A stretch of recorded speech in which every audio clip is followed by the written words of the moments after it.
Beredar video korban tenggelamnya speedboat di Tanjung Burang, Maluku Tenggara.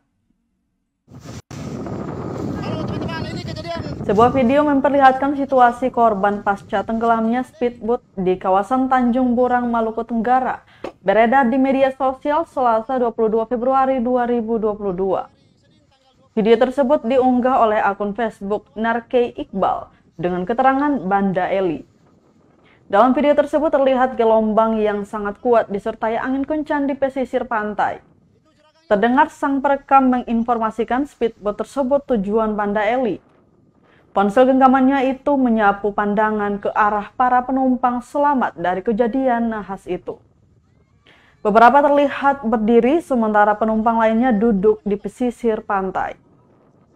Video berdurasi 1 menit 33 detik itu juga merekam beberapa korban meninggal yang hanya terbaring seadanya di atas rerumputan liar.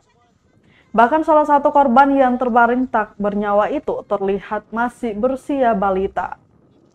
Sebelumnya diberitakan sebuah speedboat tujuan Banda Eli tenggelam dihantam gelombang tinggi dan kemudian tenggelam.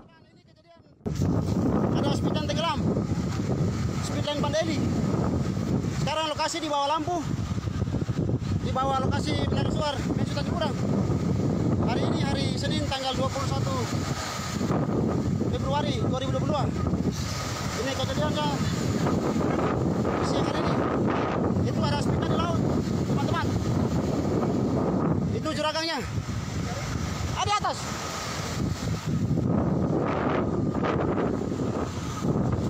Teman-teman, ini para penumpang.